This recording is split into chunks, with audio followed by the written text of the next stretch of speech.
A very good morning to students.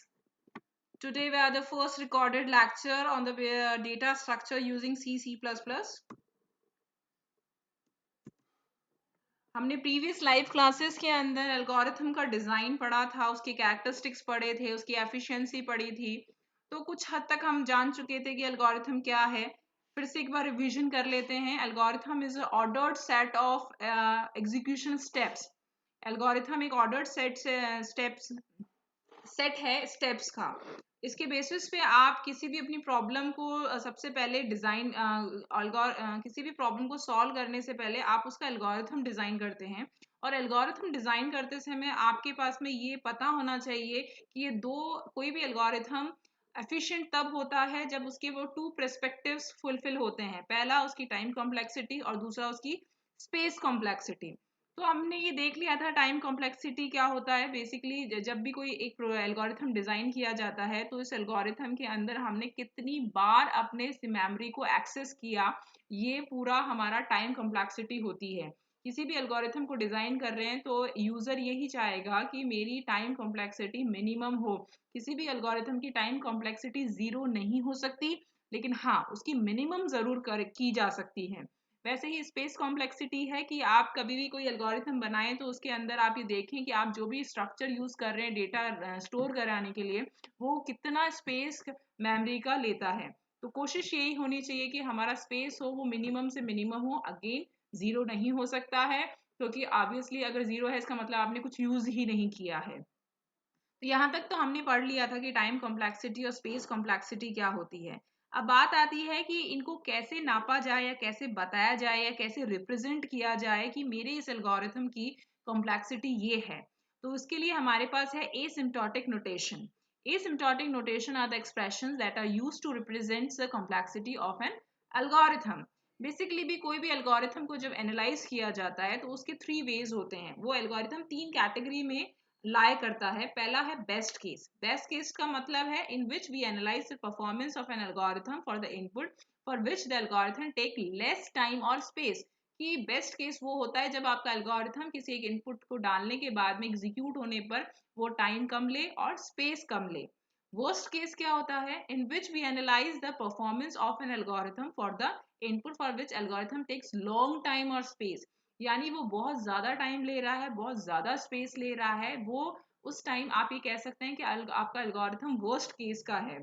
Third है आपके पास में average case, in which we analyze the performance of an algorithm for the input for which the algorithm takes time or space that lies between best and worst case।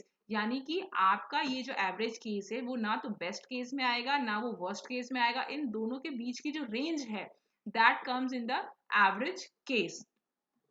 Next types of data structure, उसमें हमारे पास में asymptotic notation का पहला part आता है big O notation.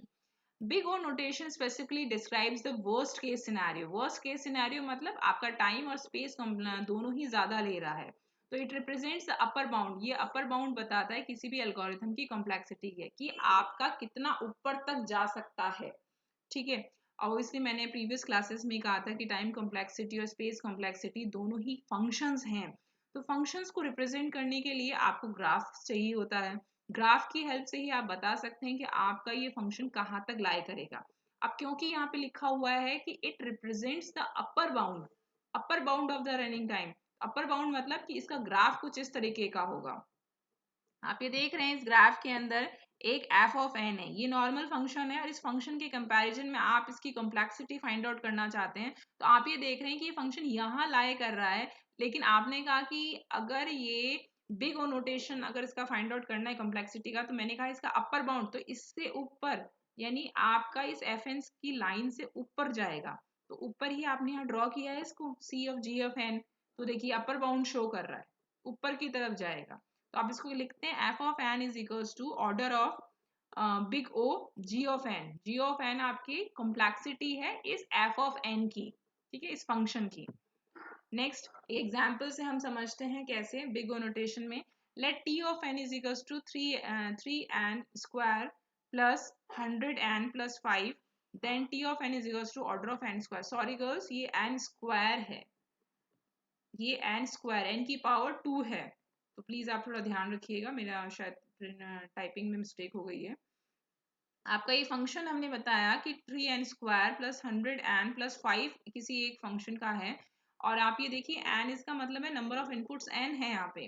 तो ये function आपने डिफाइन कर दिया t ऑफ n, तो इसका जो हमने कहा कि इसका जो ऑर्डर है वो क्या है, n² क्यों है, फिर से याद करिए हमने क्या कहा है, वर्स्ट केस है बिग ओ नोटेशन का, और कहाँ जाता है, अपर बाउंड।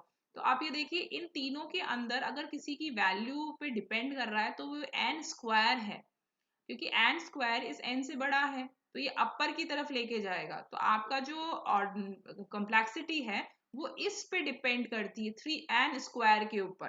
तो ये देखिए आपने ऑर्डर ऑफ n² लिखा है।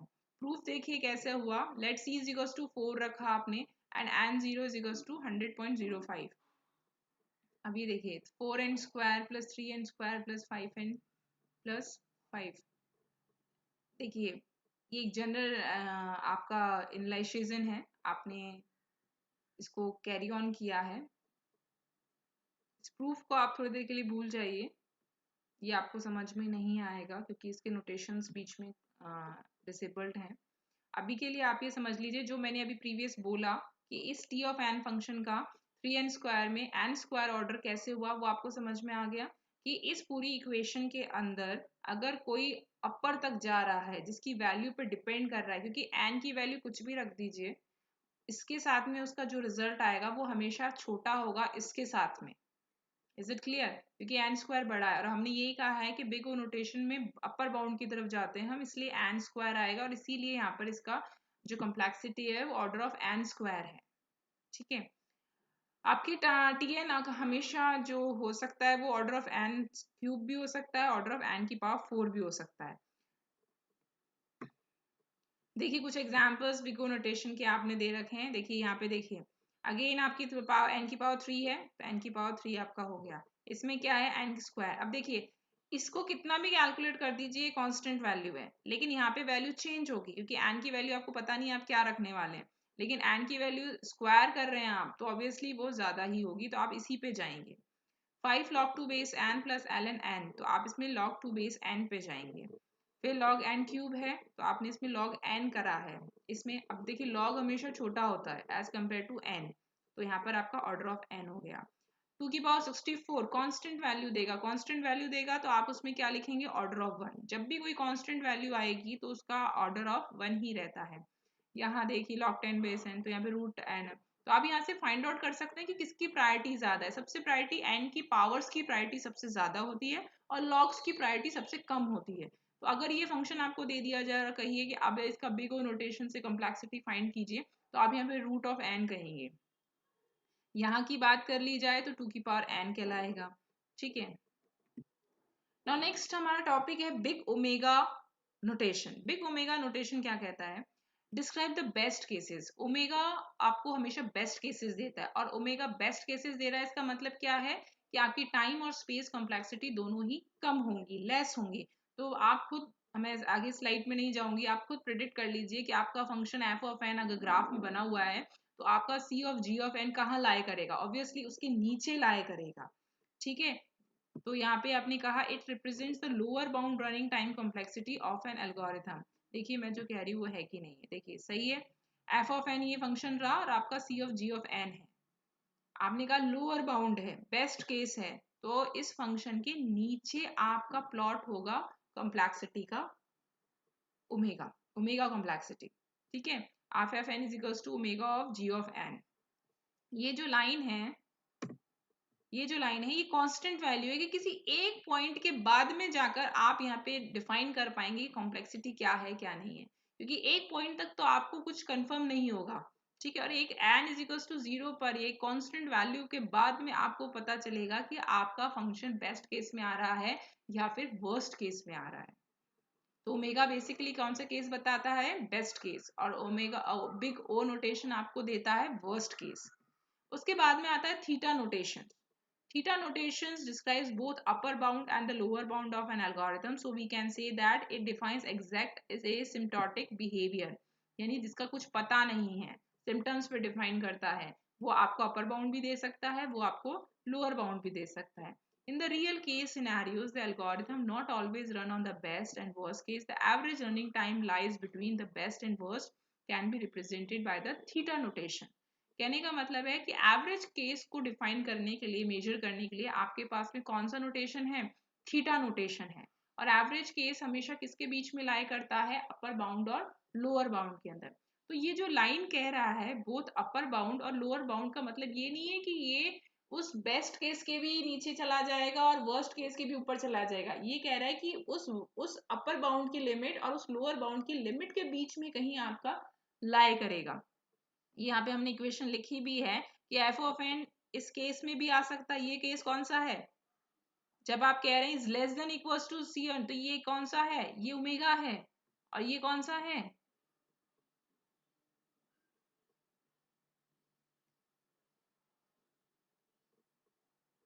F of N is greater than C of N.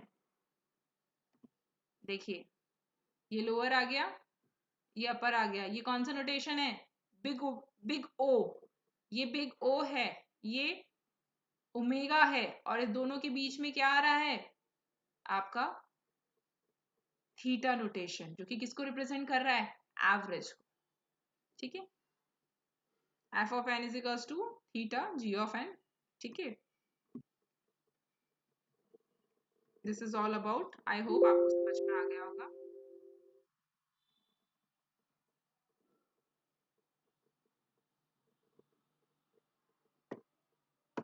Thank you so much.